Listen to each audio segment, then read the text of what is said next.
Welcome back to the Mother-Daughter Disney podcast. My name is Amanda. I'm here with my very lovely mother. Hi, I'm Janette. And today we are actually filming on my mom and my dad's 33rd wedding anniversary. Yep, 33rd wedding anniversary. Yeah. So yeah, happy anniversary. How exciting is Right? that? By now we were married. Yeah. We were just coming out of the church. Okay. So today I'm so excited because we are sorry if you hear some background noise. My mom's cat is playing with a toy right now, so don't mind her. Okay, we could take that away. No, it's okay. The microphone will cut out a lot of it, but in case you hear noise in the background, it's just the cat playing. She's still kind of a kitten. Yeah, we can't control her.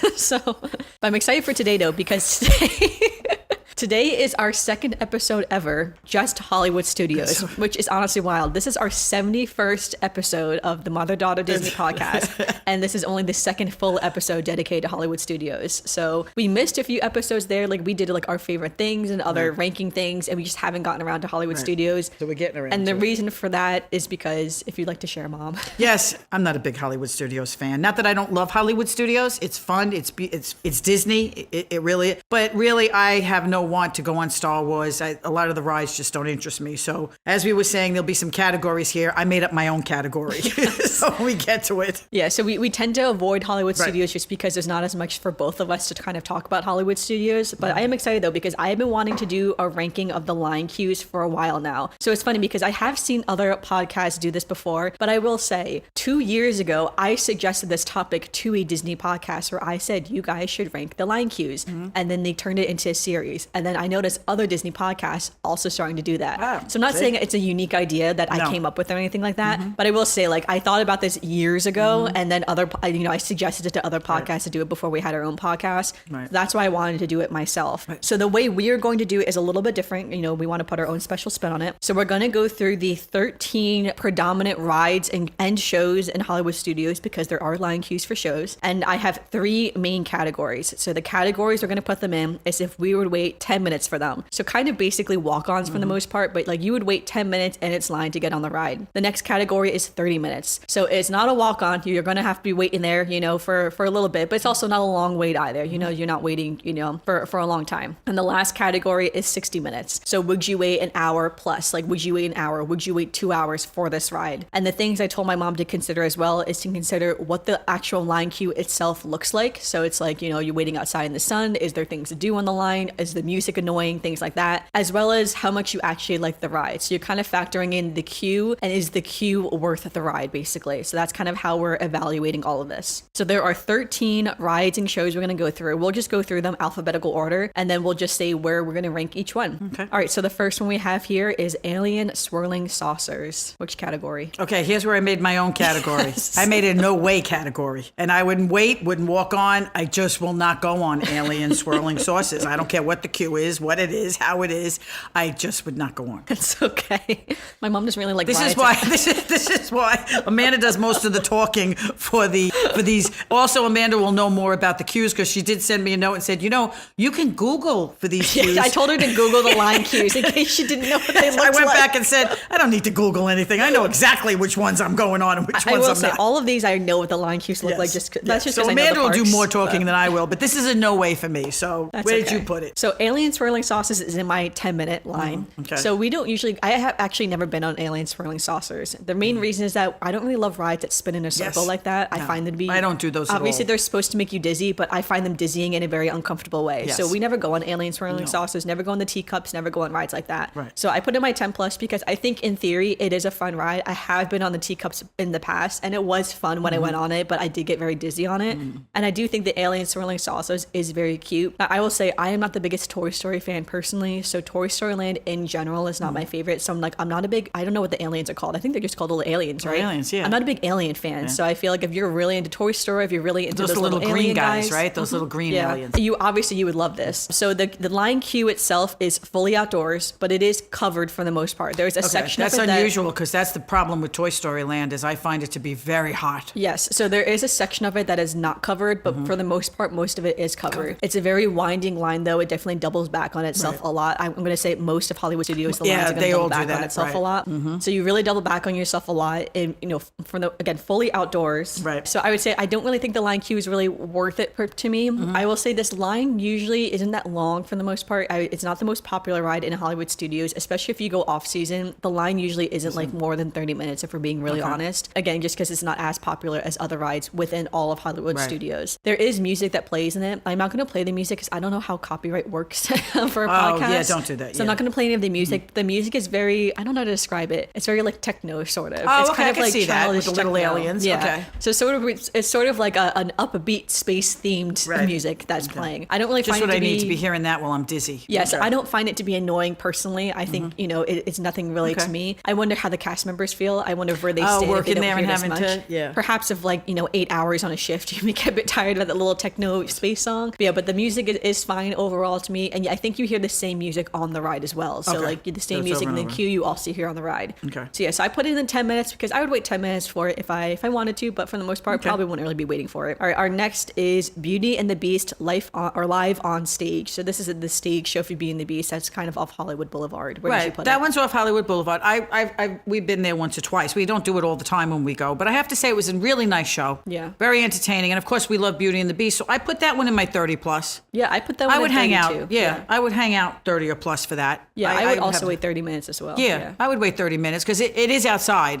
There's It no is. covering. It's- There's no the queue anything. is fully outside. It's yeah, fully when you wait outside. for that I show. have to say that the queue doesn't build up very way before the show. It's one of those things where mostly for some reason we're always there when they're walking in, so it's not like we got online and waited or whatever. But I would wait outside 30 minutes for that show. Yeah, I agree. So yeah, the Mm-hmm. queue is fully in the sun, and the way that the sun hits Hollywood Studios, you're basically waiting in the sun the whole time. Right. So I would say if you really want to go this and have a good seat, to do the multi-pass for it. So get your multi-pass. You will still be waiting in the sun, but you will Right. be able to sit down a little quicker. Yeah. So just so you know, multi-passes for shows usually seat earlier than like the regular line queue is Right. going to seat. So you do have to get there a little bit earlier for the show time. Now, if you don't really care where you're sitting, like if you're okay to sit in the back or you're okay to sit on the side and or that's whatever, usually us. as soon Yeah. as let's say the show is going to start at noon, try to get there just a little bit before noon, and you just walk in basically. And most of these shows, I have to say that we never do the before queue, really. Yeah. And Well, we also any place haven't we've been- ever sat, it's always been fine. Yeah, we haven't really been recently during like peak Peak Disney. times. So Oh, like yeah, we Christmas, don't go during peak. Easter, Yeah, July Christmas and 4th. Easter. So we haven't been there. So I know during those times it can get real wild there. But if you Right. kind of go in like regular season to off season, usually if you just walk in with everyone else, usually it's fine. I found that when we were off season one time from Fantasmic, I remember that we got there late. We didn't have like a special seat. And what they do then is they make all the people squeeze in and then they call you down and put you in seats. Some of the people who came in at the last minute got the best seats because Yeah, they right. squeezed the people in and put them I know in the they're first like row. squished together. Yes. And you're like, I don't want to squish together.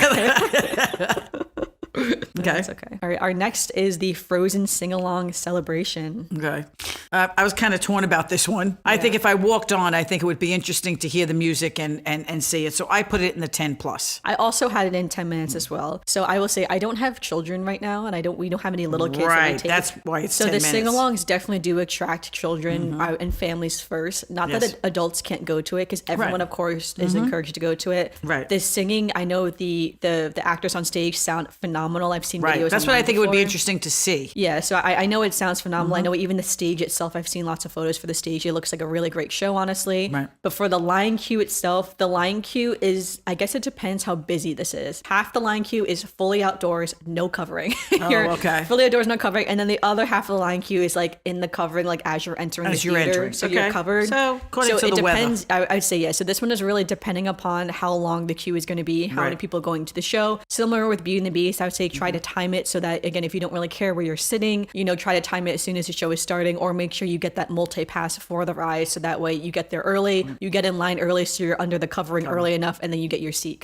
So I didn't say this. Frozen Ever After is in a theater. I'm sorry, not Frozen Ever After. Frozen Sing-Along Celebration is in a theater, so you'll be indoors. Beauty and the Beast is fully outdoors. That's outdoors, but it's yes. covered. So it's Yes. a covered theater, whereas this one is an indoor theater. Right. So you will walk in hopefully to Right. some So if kind you're of there air in the conditioning. summer, it's just a reprieve to get out of the heat. Yeah, and I'll say say too, we actually have, again, we haven't done this before, but I've heard only positive things about this show. I've known full grown adults who go there, like without Disney kids, it's not something we would go and to. I think the other thing is too, none of us are major Frozen fans. It's like I definitely love Frozen, but Frozen is not necessarily my favorite. All right, so up next is the Indiana Jones Epic Stunt Spectacular. We're only 4 in, and we're on 3 shows. There are a lot of shows in alphabetical order in this park. Okay. So where did you put Indiana Jones? This one's Epic between 10 and 30 minutes, I would think. I would go see it again if I had to walk on. Am I a big Indiana Jones fan? No. Somebody who's an Indiana Jones fan, it is a very good show. It's very entertaining. I think it's a nice show, but I would not wait very long for it because you are outside. It is an outdoor show. You are outside waiting for it. There's really no reprieve from the sun or whatever while you're standing on line. So I would put it somewhere between 10 and 30, but more in the 10 plus. Yes. So the line queue itself, fully outdoors and for the most part, fully in the sun. There's not a lot of covering for the queue itself. No. Once you go into the theater, it's an outdoor theater, but you are covered in the outdoor shaded, theater. yes. But it's going to be hot. You're still in the elements. Now, I have this in my 30 minutes. The reason why is I think if you have never seen this show before, it is definitely worth seeing. I would definitely suggest to try to see this show. If you're going to see one show in Hollywood Studios, this is the one I would suggest to see out of all of them. That's why I was torn between where to put it. Yeah, it's very unique, I would say. Now, I would say if you have seen it before, so you kind of know what happens, And so if you've seen it before, for me personally, I would put it in 10 minutes because I'm not a huge Indiana Jones fan. I have seen the show, a number of times, so I'm not saying like, oh, I got to go see it again. But if I, like, for instance, like it's a long show too. It's not a short. Long, yes. I mean, you're waiting a while maybe to get in, but once you sit down, it is a long show. It's not you wait, an hour to get in and then it's a 10-minute show. It is a long show. Like, for instance, my fiance has not seen this show before, and I think he would actually like this show. Yeah, he probably would. So I would say to him, I think it's worth waiting maybe 30 minutes in line for. But again, you are going to be in the sun, and then, you're going to still be outdoors when you get in there. So just be mindful of the weather and the heat. So, all right, up next, we have the Lightning McQueen's Racing Academy. This is something neither of us have done.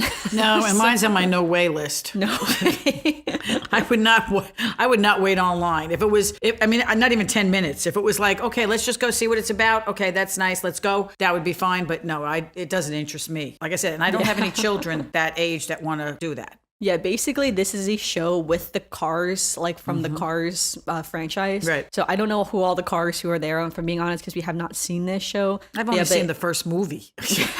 But basically, you enter a theater and all the cars are on a stage, so to speak. Again, I don't know how this is done because the cars are like gigantic. Right. And then you're basically, they do a little story, with the cars, so what's going on. Right. It's for little kids. Yeah, I've heard it's cute. I've heard it's good. They say, especially if you have a kid who's a huge Cars fan. Yes, it's very I could exciting. see that because that would draw their attention. Yes. But again, for this one, like with the other shows, this is becoming a popular theme. The line is fully outside for the most part, fully in the sun. And that's going to be the theme for all of Hollywood Studios. And the theater itself is also outside because the cars are outside. Again, you're under covering when you sit down, but you're going to be fully outside. So it's going to be hot. No reprieve. Yeah, we have never done this. This is actually also fairly new too within the last couple of years. I was going to say, this one was not around for a while. Yeah, so it is fairly new, I would say, overall. And yeah, we have not done it. I've heard it's good. I have also heard too that the show is not good in comparison to other Hollywood studio shows. I think that's just because people say it's a bit on the shorter side. I don't know how long it is. I think it's only like 10 to 15 minutes so that's what I mean. Once you stand online in that heat, to get in and only have a 10-minute show, you're like, okay, I'm just finally sat down. I've also heard too, most people say it's kind of like always a walk-on because people know it's not the major hitter of Hollywood Studios. So basically you get there and you walk right in. Watch it and keep going. So I don't think you'll be waiting in a queue, so to speak, for that long. I think almost it's like a little crowd to wait to go in, and then the crowd goes in together to go sit down. So nothing too crazy. But again, we haven't done it before, and I don't think we're going to be doing it anytime soon. I have no intention of doing it. It's in my no way column. As much as I love Galaxy's Edge, I do miss the lights, camera, action show. That show was worth going to see. That one was really cool. So I kind of wish we could have that, but I realized that that's where Galaxy's Edge now is. Yes. There's only so much real estate you got in these parks. Only so much. Okay, up next is Mickey and Minnie's Runaway Railway. Okay, that one's in my 30 plus. You put in 30? Okay. Yeah, Amanda probably has it in 60 plus. My thing is because it's in the sun, I find that that's one of those lines that snakes through. When you get to that line, it is a long time standing in the sun. Yeah. So I find, and as much as I love it, it's cute. I think it's really great, but it's not like, oh my God, it's my favorite ride. I want to go on it. I want to go on it. I want to go on it. Yeah. So I put it in my 30 plus column. Yes, I will say this line queue is possibly one of the worst longest in all of Walt Disney World. So when the line is very long, they will actually add on to it as well to extend it further out into that little like area, the stage area in Hollywood Studios. Yes, And the you plaza. are fully in the sun. You're walking back and forth in very long lines, just snaking Yeah, just yourself, snaking walking back through. and forth. Then you get to the next part that has fans, but then you're still just walking back and forth in a little bit shorter of a line, but like I think 5 or 6 times. I know, and So- hoping the people in front of you move a little bit up so you can get under the fan for a Yeah, minute. so you're walking in this little tight, you know, In the these sun. tight little lines, fully in the sun. And so that is the hardest part about this, is that you're basically fully in the sun. Yeah, I think a Now, lot of the my- planning on Hollywood Studios was that nobody thought about people do not like to stand Well, in the I sun. think back in the day, so to speak, like think about when the park was, think about when all the parks were constructed. Like line queues weren't, you know, I don't think they were thinking it's like, No. oh, it's like how No, how they were can never we make these expecting- line queues yes. nicer? Yes. It wasn't until modern day, so to speak, Right. that they started making the line queues a little nicer. So I do think this is one of the worst line queues in Yes. all of Disney World. Now, my suggestion is for this ride, if you were able to have one person in your family kind of wait online, if I'm being honest, and wait until they get closer to going inside and part for the inside queue than than you going to meet them. Now, I know that's very frowned upon for Yes. people to have that happen. However, when you are in the sun, if you have kids, if you have family who can't just stand out in the open sun for an hour plus, you know, minutes, Right. I do suggest to do that because it's annoying to then realize is there's long. like 4 people coming to join someone. But the truth is, not everyone can just stand in the sun. And if No. you can't afford to do multi-pass, then this, you know, you gotta do what you gotta do, you know? Yeah, So this is one of the worst. yeah, for this ride, I do suggest it because it is very easy for And you it's a when you very get to the popular front. ride, so a lot of the And times I'll it's say crowded. because of the way the queue is, and because a lot of it is outdoors. It's very easy for people to sneak in right before you go inside for your family Or to join you. what we're saying, So- or the people who can stand. So what's the worst that could happen? One person or 2 people in your Yeah. party. Like if you're with an older, you know, your grandparents or your parents Mm-hmm. or whatever, and they can't stand in the sun like that, then you just bring them over. Yeah, at so the for end. instance, me Right. and my dad did this where I stood and I waved in and out of the lines. He in the can't be sun, in the sun like and that, he waited yes. in the shade, you know, in the corner for me until I got to where he was, so he could come Right, with me and then inside. he just joined so. her. Right, but I mean, not that we condone having 10 people come and join Yeah, you. no, for sure. Yeah, try to keep it down just to be respectful to others. Right. But, again, yes, it standing is in one the of sun those. is hard. You have to So kind of I get it. navigate. Yeah, you have to navigate this queue. It's very hard. So I will say, But the ride is worth it. Yes, I have waited over an hour for this ride before, So have multiple I. times. Yeah, multiple times. Yes. The day that was the worst, it was just me and Dad. Though that one was the worst day for sure. And that was the hottest day too. The dad's shirt was like a different color. Yes. And so I do have this in my 60 minutes just because this is my favorite ride Yes, in it's all of Walt Amanda's Disney favorite World. ride. So I would wait for it. Yes. If I'm being honest, I would just buy multi-pass at this point Well, and yes. just go on with multi-pass. You're lucky you know? enough to be able to do that, Yeah, yes. I am fortunate financially to be able to Yes. afford multi-pass and just go on with multi-pass. I would also suggest getting to the park early, rope dropping, and doing this ride first. Yes, if when this we is an did that, it important was ride. at least because a lot of people were walking right up and getting online, Yep. and that So was the a lot line more moves very manageable. quickly. And it's very Yeah. easy to do that because it's right at the end of Main Street. Yeah, so I suggest rope dropping this one if you don't want to do the line because this is one of the tougher queues for queues. sure. So, all right, and then I mean, like for this queue too, I'd also say the other.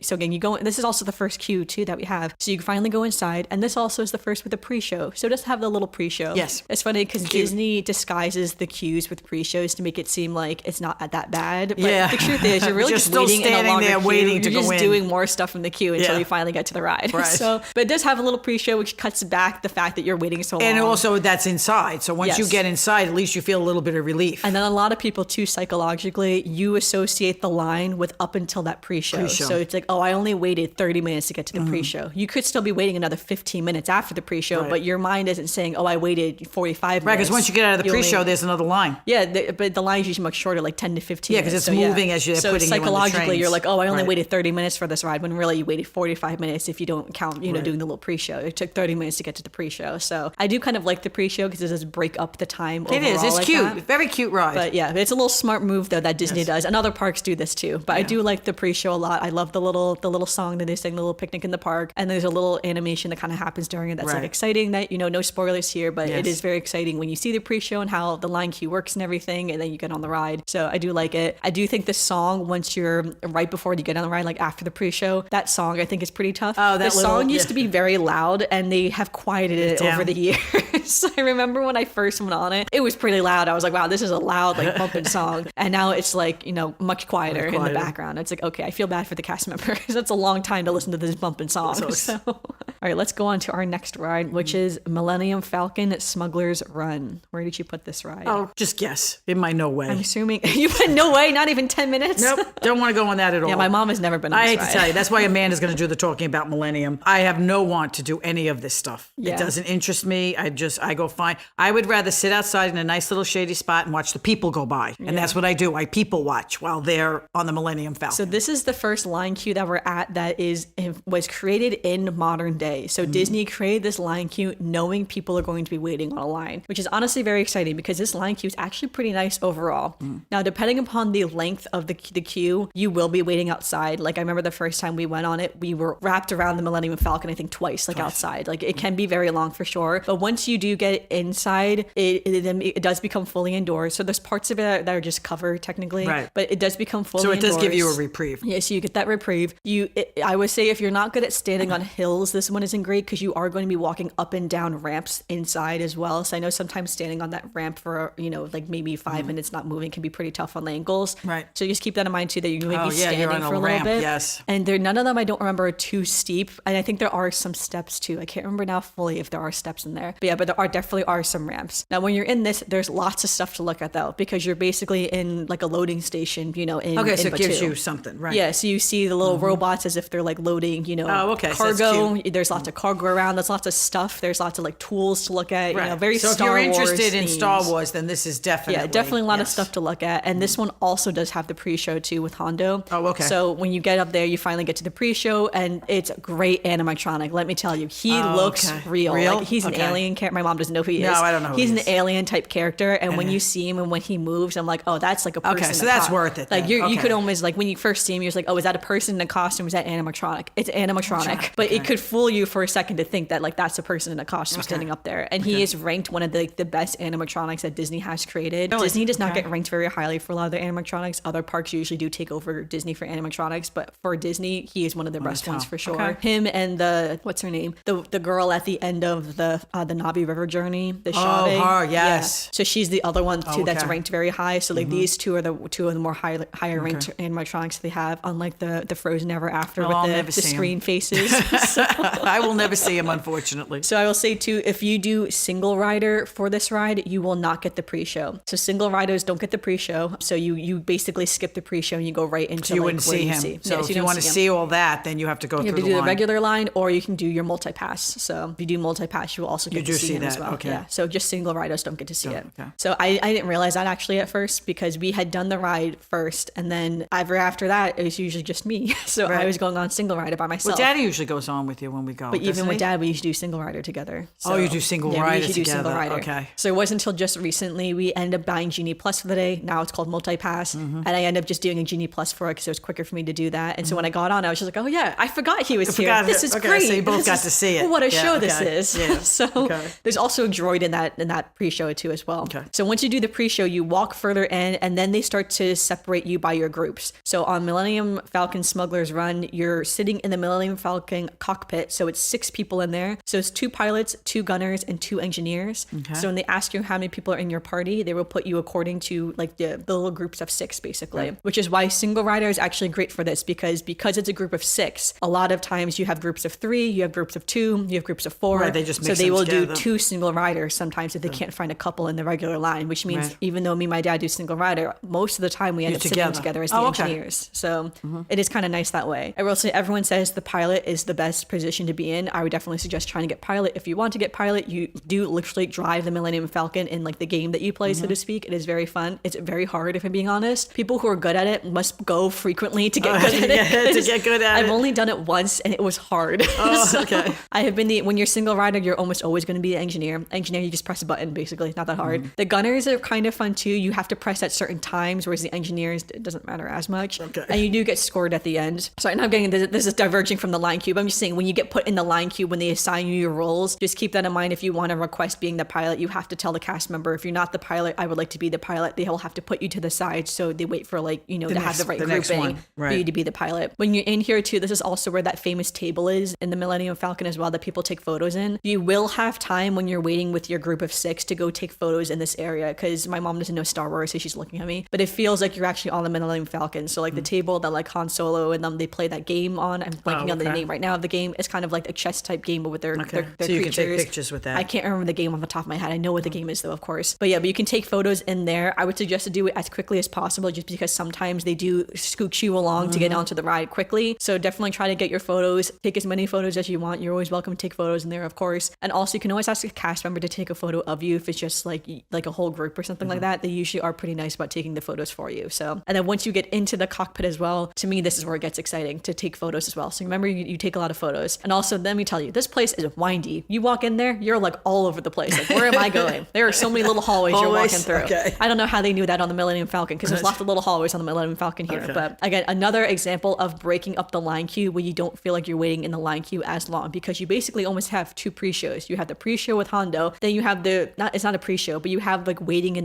the room, together in like the Millennium Falcon to get on the ride. Technically, you're still waiting to get on the ride though. So, but that still counts as waiting time, but you won't psychologically, you're not counting that as waiting time. Like Avatar, when they put you in those little rooms and do the transfers That's what I'm of the saying. bodies It's like you're stuff. waiting, but it doesn't feel like you're waiting, because it feels like breaking it up. Yeah, it feels like you're having an experience when you're doing it, so it doesn't feel as bad. So yeah, that was a lot about Millennium Falcon. So where'd you put it? I put that in my 30 minutes. Okay. So I put it in 30 minutes because this isn't my favorite ride overall, so I didn't want everything to be in 60 minutes, because realistically, I probably wouldn't wait 60 minutes for this ride, but I would definitely wait 30 minutes for this ride, or wait for a single rider, honestly. So, okay, next up we have Muppet Vision 3D. Okay. I think for curiosity's sake, I probably put it in my 10 column, because for curiosity's sake, I would like to see what they do. Not that Muppets are my favorite characters, but you did watch them on Sesame Street when we were, when you were young. So I think that if I could walk on, look at it and see what it was about, I'd wait, I'd do the 10 plus. Otherwise it would be like, no. And we have not done it because it's technically not wasting my time to go wait online. Yeah, so I have Muppet Vision 3D also in my 10 minutes, and I am not a Muppets fan. None of us are really big Muppets fans in our family. Just so that's interesting. why we've never done this before. Yeah. The queue itself, so this is a big theater, right? So it's a large theater that you go and you sit down. I would describe this queue similar to PhilharMagic's queue, where it's outdoors and indoors, but for the most part, you're just walking into the theater. Right. Like there isn't really a massive queue for it necessarily. No, it's not a big long line like snaking so it's not like anything. a huge queue, because it's a pretty big theater once you get in there. I've heard very positive things about this show from people who do love the Muppets. Unfortunately, I do not like the Muppets. No. I probably would never go see this show. Not a big Muppet thing. Like I said, if it was walk on to, we had nothing to do and we just wanted to take a minute from the weather and go in and see the thing, I would do it. Yeah, perhaps one day I will go see it just out of curiosity's sake, but honestly, I'm just not a Muppet fan. I think it's because I'm not a puppet person, so the Muppets I just was never bound to like, which is funny because I did love Sesame Street and the Muppets are the same thing. But yeah, just not a big Muppets fan, so we've never done this. But again, the queue doesn't seem the worst queue in the entire world. No, it's not that bad. That's why I put it on the 10 plus. Okay, next we have Rock and Roller Coaster. Rock and Roller Coaster. Okay, here's the deal. I cannot go on Rock and Roller Coaster. I really can't. I can't do anything that goes backwards, upside down, gets me nauseous. I just don't do it. It would normally be in my no way, but I have been on the queue because we found out that I can go stand online, go through, listen to all the Aerosmith music. We can hang out together. And then when you get all the way up to the end where they're about to put you on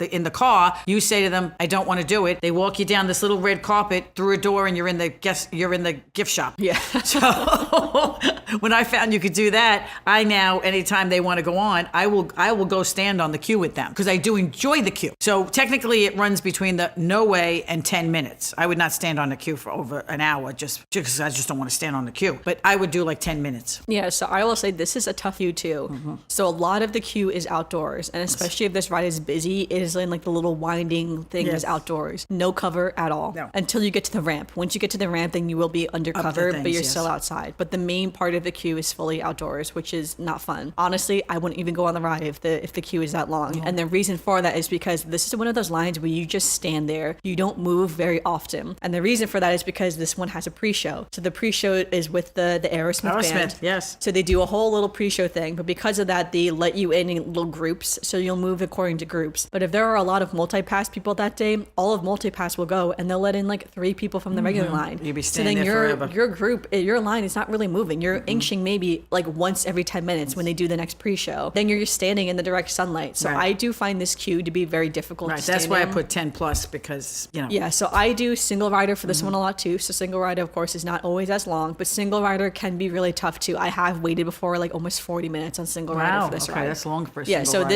this it really depends because there's only 2-seaters, so you're really depending upon who's going on the ride. When you do single rider, sometimes you go on so quick, sometimes it takes forever. It really depends. But yeah, I mean, like I have waited 30 to 40 minutes on single rider, which was pretty tough, honestly, still. So yeah, so this ride, mainly outside, you go up the hill, up the ramp, you get inside, then you do the little pre-show pre-show. The pre-show, it's fun. It's interesting. Yes. There's stuff to look at. They actually do have real like guitars in the pre-show that you can see. Aerosmith memorabilia. Once you do the pre-show, then you walk into the little area where you're actually going to board the roller coaster itself. I think this area is really cool. It makes it feel like you're actually in the back alley of this place. Like, Yes. in the pre-show, she says like, "Oh, go to the back alley. We'll get a super stretch limo for you to get you to the concert."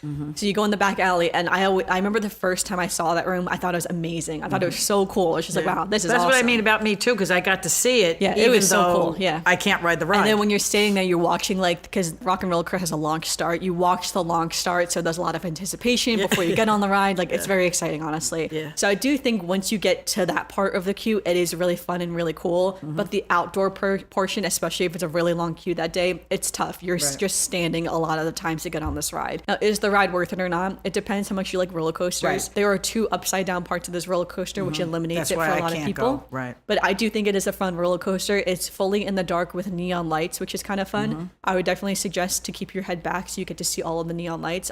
For any roller coaster, you should not have your head forward anyway. But if you keep the head further back, you will see more neon lights. It is very exciting, I would say. Overall, I do think it is fun. I do like Rock and Roller Coaster, but I did put it in my 30 minutes because I have a hard time just standing on a line, especially in the sun. But I do think the ride is overall worth it because I do like roller coasters. And again, Disney is not known for upside down roller coasters. So this is the one you're going to get, basically. Okay, for speaking on roller coasters, up next we have Slinky Dog Dash.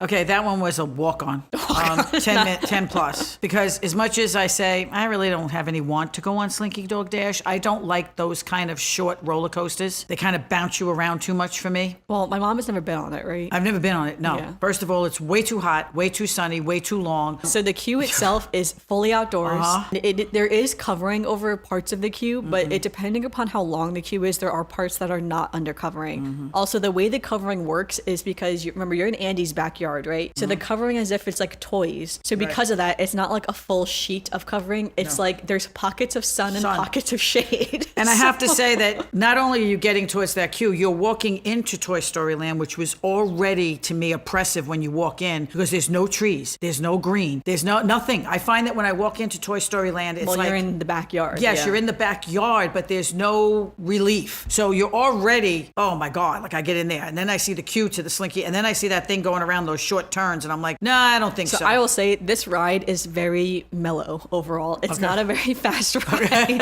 There are not that many tight turns. I know it may look like there's, I guess it depends on your level. But that's why I said I would go on if it was a walk-on. Yeah, it definitely depends on your level of what you consider to be a thrill ride or not. If you can do Seven Dwarfs Mine Train, you can 100% Oh do yeah, Slinky I think Dog. I could do Slinky Dog. It's comparable Dash. to Seven Dwarfs Mine Train. It's definitely considered a kid's coaster, I would say. Overall, Right. is it fast? Yeah, I think it gets up to 40 miles per hour, Yeah. which is like pretty fast, I guess, overall. Right. But I would not consider it There are personally. people who actually absolutely love it. Yeah, lots of people love this ride. I do think it is a really cute ride, and I think the concept of it is really fun. To go on Slinky Dog, to Little have kids, this little thing yes. in the backyard. I do think it is fun. You get to see the little penguin at the end singing a song, which is really cute. But yeah, I do think the queue is very tough to the point where there is literally water fountain stations and a cast member selling water bottles. Oh in this God, queue. I didn't even know that. In the center of the queue, there is a person selling Gatorades and I'm water telling you, bottles. because that land is tough. I really don't look forward to going to that land. This is why Hollywood Studios. This is why this is only our favorite. second episode of Hollywood Studios, dedicated episode. The only reason I go to Hollywood Studios because I don't want to. The last time they left me back at the hotel, I went shopping all day.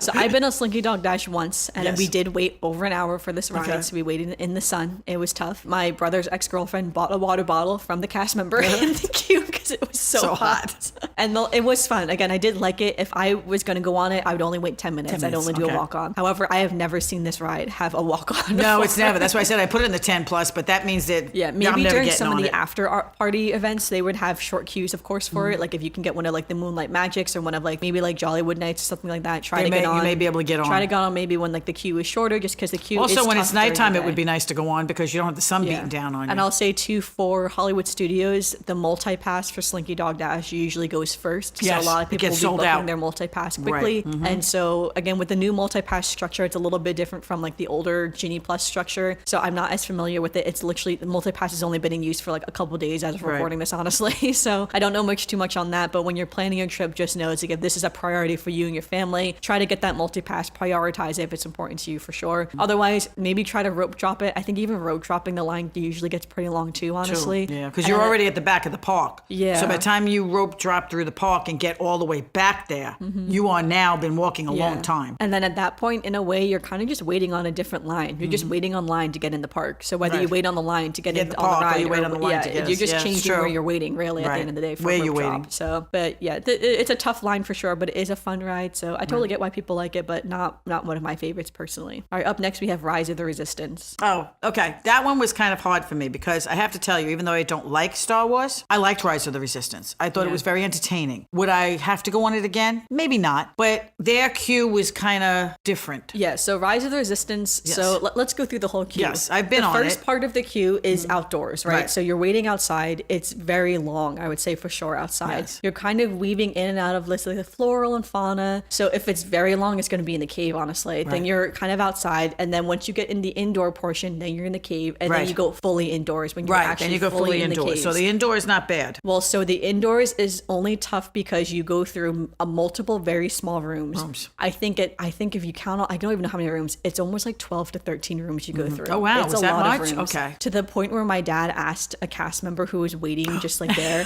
how many more rooms do we have left? And he said, you have 4 rooms left. And we had already been through maybe 5 rooms at that point, like 5 or 6 rooms. So it is a very long queue when you're inside as well. So just keep that in mind. They do close off some of the rooms, of course, if the line is moving quickly. Not the day for me, my dad. We waited in every single room. Right. So in the regular standby line, when you're in the queue itself, if you are claustrophobic, you may not like this queue because you are fully enclosed as if you're in a cave. So think about a cave, fully enclosed. There's no windows. So it's not like there's any windows. It's very well, like airflow is very good. So it's not like, there's fans and stuff like that in there too. So you feel like the coldness when you're in there. Okay. So it's not bad in that sense, but I do want to note that you're going to be in some tight hallways and some tight rooms. Yeah, that doesn't bother me. So if you are claustrophobic, you may not like this. Even sometimes the ceilings are pretty high, I would say overall, but just keep that in mind. This queue is also funny because this is one of the newer queues, right? So Disney knew this. Right, you would think that they would have, So each of the rooms kind of has a little mini theme to it. The first 3 rooms are just cave themed. Okay. But literally by the wall, there's benches. Like the benches like of the cave, as if the cave had an actual bench, so you can sit down, which I think is really hilarious that they knew people are going to be sitting down. Right. So there's lots of little cave benches, cave things in there. And then as you get closer, you can tell you're getting closer to, kind of like the docking station. What I thought was interesting, they have a whole section of like cages with like guns in them, like full on just regular guns. Like obviously they're fake guns. But when I saw that the first time you're in this room and there's just cage as a cage of like guns, like rifles in these cages, I was really surprised. I was like, wow, Disney usually doesn't, I feel like, promote stuff like this. Like, I don't know, like gun, like pro gun or whatever. But if it's part of the thing. Yeah, it's like part of like Star Wars, of course. Yeah. So yeah, they have all like like you would assume they're laser guns because that's what they have in Star Wars. But it's just guns though. It's like many cases of guns. If you're gun sensitive, there's lots of fake guns in one room. There's also a room too that was really cool that had like this big panel that kind of showed like the different planets and kind of like a very like Star Wars-esque type of room. Very like planning type of room. That was fun. I'm trying to remember some of the other rooms. I'm blanking on them now because we do usually just do the single pass now for this, which is what it's called now. It's the used to be pay per attraction, now it's single pass. Right, so you missed some of that. Yeah, you miss all of that. Right. Okay. You miss so much actually. It's like when me and Dad did the actual regular queue, it's just like this is drastically different. Well, I think it still keeps whatever you're saying still keeps me in my 30 plus because I put it in 30 plus. So so then you finally get to the first pre-show. So that you get the first pre-show usually with Ray and BB-8. BB-8 is so cute. Love BB-8. So you see that and then you go through and then it's fun. The first time I ever went on this ride was, I'd say, the best because the doors open and the rebels are like, come on, you have to get quickly to the next ship. And it was like this sense of urgency. Like everyone's just like, wait, what? And we all started running and it was so exciting. And then you get on the ship and it actually looks like a little ship. And then you're standing there on the ship and you're like, what's going to happen?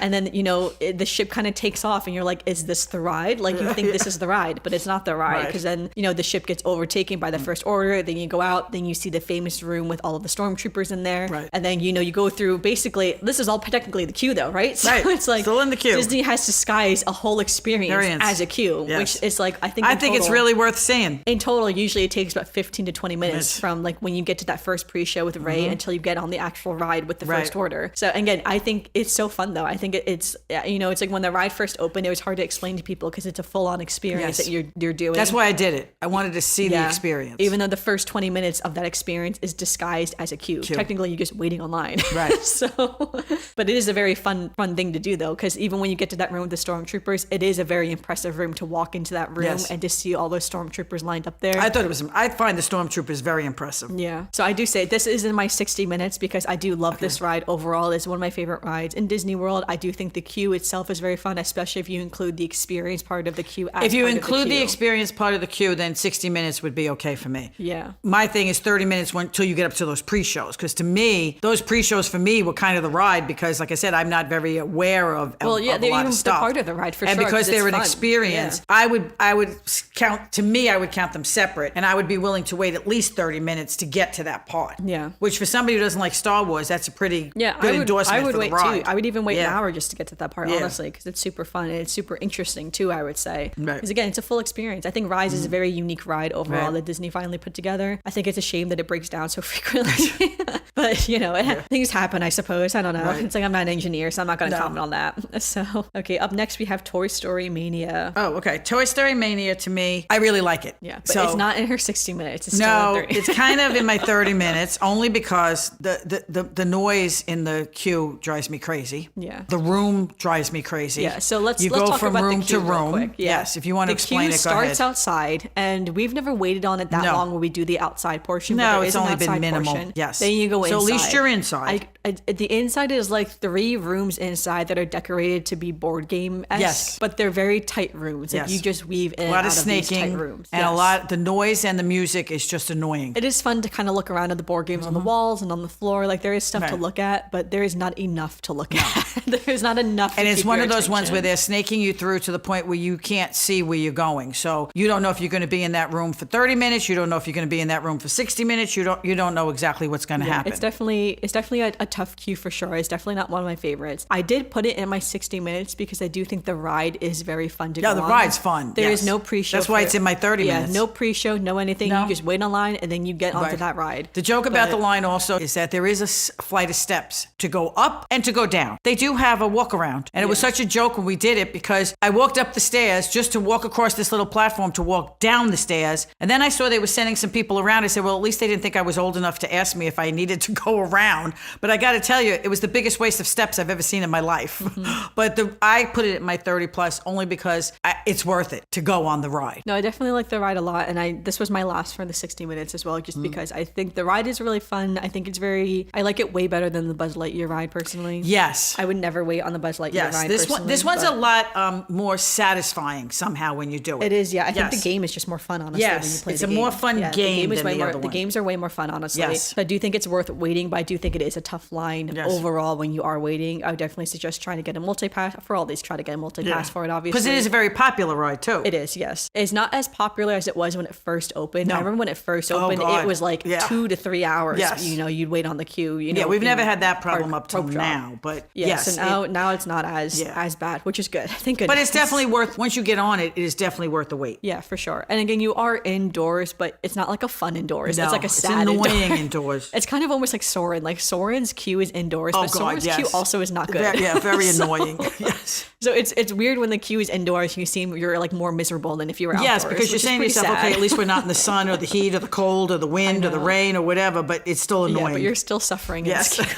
That's why it's in my 30 and not my 60. Okay, and our last ride now is Tower of Terror. Okay, which Amanda's going to do most of the talking for this, because obviously Tower of Terror. Have you ever been on the queue for Tower of Terror? No. You've never done it? No, I don't know what they do. I don't know if it's the same thing as Rock and Roller Coaster. If I get to the end, will they just let me off? Mm-hmm. So one day I probably should get on the queue just to check it out. But the ride itself for me is a no way. So you do the talking. So the queue starts outside. The queue outside is one of the most disorienting queues you will go on in Disney World. I think this one, even more so even than Kilimanjaro Safari, is that when you are outside, you basically walk through the garden area. It's like, as if they had a rose garden in front of the hotel. Because the walls are high and because the plants are so high, you don't know where you're walking walking. So you're walking around this little like a rose maze. garden, Okay. basically like a little maze, and you don't really know where you're snaking either. I noticed that with Kilimanjaro Safari's queue. You're outdoors. It's a very Kilimanjaro Safari's also has a tight queue, but you look ahead and be like, is that queue like have I walked there before? Have I not walked there before? And that's what this rose garden is like too. That you don't really know where you are until like you're just kind of following along. So you're walking in the queue for a long time. That this part is basically fully outdoors for the most part. It is very shaded because there are so many trees around and so many plants around. So, you know, depending upon the time of the day, it can be very shaded, and it is very pretty because it's all plants, you know. But again, I find it very disorienting because you don't really know how much longer you have to go. And at a certain point, you can't even see the hotel. Like, that's how tall the trees are around you, or like how, you know, the way you are. It's like you can't see it, which I feel like leaves this air of mystery that you're leading up to the hotel. I don't know if they crafted that specifically. Eventually, you get to a little part where they would not, if the hotel was real, so to speak, it probably would be a full rose garden, but instead it's like all dead plants, like nothing. You know, it's as if like, you know, it's the Tower it's of abandoned,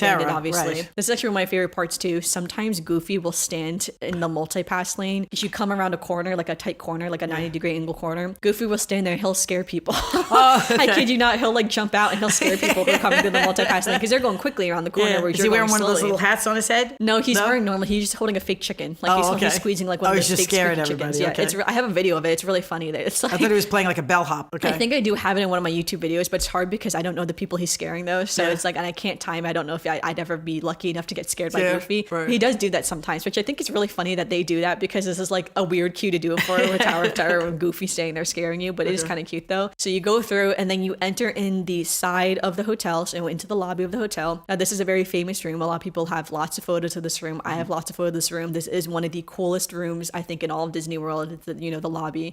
I have been on the Tower of Terror as well in Disneyland Paris as well. Their lobby is basically the same. I feel like almost theirs is, it's not necessarily bigger, but it's a different shape and it's structured a little bit differently how the ride works. So I actually do think I like Disneyland Paris's lobby a little bit better than the Hollywood Studios lobby. Unfortunately, Hollywood Studios, not unfortunately, but Hollywood Studios was the first, so it makes sense that they improved the ride when they went other places. Right. But I do love this lobby. Definitely fun. A lot of stuff to look at. Unfortunately, you're not in the room for very long. I think that's the worst part of this room, honestly. You go right through You it. kind of walk right in and then you walk right to the first pre-show. So it's like you don't really get a lot of time in this room. I almost wish the lobby was like twice as big and you had more queue time in the lobby. To look because that's the around. more interesting room, I would say. So yeah, that's the only thing that I don't like about the lobby is that you have no time to spend in there. So you walk in, there's two sides for the pre-show. You go to the pre-show. Remember, this is the Twilight Zone. So that is one of the reasons why I still love Tower of Terror, that it's still part of the Twilight Zone. Rather, they haven't like made it into like a Disney I thing hope they yet. don't. I hope they leave it the way it is. Yeah, so it's definitely still Twilight Zone themed. You walk in there, they do the little pre-show. Now, this library room is very detailed. There's a lot of stuff in this room to look at. All the books, all the little knickknacks, the globes, lots of interesting things. And especially if you're a Twilight Zone fan, there are callbacks to like every episode of the Twilight Zone. I used to watch it when I was a kid, but I don't remember a lot of them. Yeah, I don't watch the Twilight Zone. I don't really watch a lot of those creepy type of shows personally, but I know there's lots of websites that will detail Yes, like lots of people are this very is from into this it. episode. This Yes. is because of this episode. So I would definitely I'm say if sure you're I a would big Twilight recognize Zone some fan, stuff. Yeah, you may see things in this room. So you do a little pre-show, a little creepy pre-show. It's fun, you know, whatever. Then you go through and now you're taken into the boiler room. So you go into the boiler room. So Disneyland Paris's boiler room, I feel like was much larger as well. Like the boilers were, I think, like larger than life. I think they made them bigger to make them more dramatic, honestly. The one in Hollywood Studios is also very exciting too to go in. It's very dark. You walk through this boiler room. This is where it gets tricky because the queue splits off into 3 sections, technically 2 sections, and then splits off again in like another branch. And people never know, should I go this way, left or right, left or right? Yeah. Everyone is You have to make a debating decision on which which way one's you go? faster. Yeah, Okay. which one am I going to get on the ride faster? Because there's technically, I think, 3 to 6 options of like I getting think on the technically ride. they all get on at the same time. Yeah, but then you get online and you realize that person was behind me. Now they're already getting right. on the ride. Oh, So they're already- okay. try not to pay attention because you'll just Right. make yourself feel sad. Yes. It's like when you're on the highway. I Yeah. should have got out of the left lane. I know. So you pick your line, you get on it. Always on the wrong You know, one. they line you up, in your little in where you're gonna sit on the ride and everything. So I do think when you get to that, again, another ride that has a pre-show. So it's like you get to the pre-show, you think, oh, I'm almost on the ride, even though you could end up waiting another 10 to 15 minutes to actually get on the ride. But because you're in the boiler room and that room is pretty cool, you do have a lot to look at. There's a lot of anticipation to getting on the ride. So I do think it is kind of fun overall. And also at that point you're indoors too. Right. So I actually think overall Tower of Terror actually has a pretty decent queue because you're in the shade even though you are outside. It's just very disorienting when you're walking around. Okay. But if you just ignore that part and just take it for what it is, it's funny. So whenever I go on this ride, because they don't have single rider for this ride, so in the last few years, if we're not doing multi-pass, I just go when I wait on the queue by myself. And when I'm on the queue, I end up always checking my email, right? So I end up being like, I'm on vacation. Let me just pop in and check my work email. Something terrible always happens on this when queue. You're on the queue? Every time I check my work email on this queue, like something has happened at work and be like, wow, now I feel miserable because this is happening at work. So I always tell myself, I have to stop checking my work email when you're on going on the stupid ride. Right. But so funny though that I've done that like the last 3 times. I'm like, let me check my work email because I'm like by myself on a queue. But I will say doing that made the queue go by quickly because then I'm on my phone the whole time reading these taking emails. care of stuff. Yeah, trying to get on the ride and stuff like that. So it goes quickly for sure. Also, the lighting in the queue area is pretty good for photos. I've taken some great selfies on the queue just because the lighting is very good. So just to point that out too. So all right, so that is all 13 rides and shows at Hollywood Studios. I realize we've been going on for quite some time now. Yeah, it's been a long long episode today. So, all right, anything else you want to add to the queues? No, like I said, it just shows that different people have different points. Yeah. For me, it's rides that I have no interest in, so I wouldn't do. Other people, could be, I'm not going to stand in the sun for that long or whatever. So everybody has their own personal way of deciding how long they'll wait for something. Yeah, for sure. It's funny, when my mom sat down with her notes, I could see she had her 4 categories, and in her 60, she put a big X. There's nothing in her 60 minutes. Okay, like I said, how many episodes have we had? 71? We already know that Janette has no patience.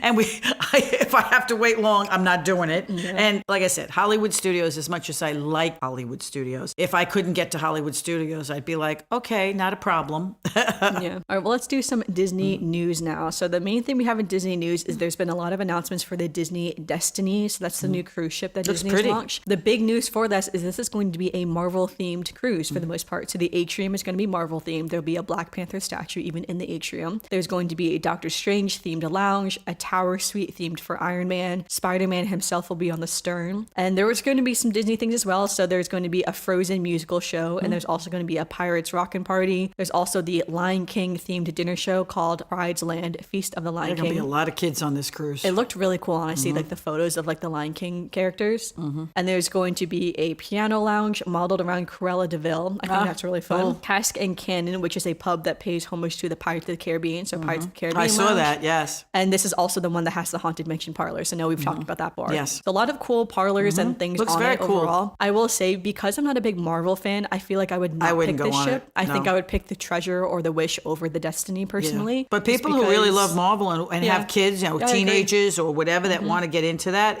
I think it's going to be a very good one for them. Especially if you love like Black Panther and Iron Man or anything like that. And if you like cruising, sometimes it's good to have a ship where the kids do have that stuff. I definitely agree. I think it would be super fun for sure. I think personally I would just choose one of the other ones just because I'm just not the biggest Marvel fan. Where does it go? Do you know? I forget where it's going. I think it's going to Bahamas. Bahamas, so, yeah, I think so. All right, so the only other thing we have in Disney news is that recently the new multi-pass has launched in Disney World. So Genie Plus and Pay Per Attraction are no more. We now have Genie Plus has evolved into multi-pass Lightning Lane, and the Pay Per Attraction has evolved into the single pass Lightning Lane. So they are both Lightning Lanes. One is multi-pass Lightning Lane and the other is single pass Lightning Lane. So it is still fairly new. So I'm just going to breeze through this a little quickly because there's not a lot of information yet. People are still testing it out, so to speak. So for these passes to book them, you can book them in advance. That is the major difference between the Genie Plus and the multi-pass, or like the new structure. So if you're staying on Disney property, you can purchase your multi-pass or single pass 7 days in advance of your trip. Then you can book out all of your passes for the week. So you can do up to 3. The rides are in tiers. I think on a previous episode, we read through the different tiers. So I definitely look up the list for the different tiered rides. I think Animal Kingdom is the only one that has no tiers, but all the rides are in 2 tiers, and then also the single pass rides as well. So technically 3 tiers.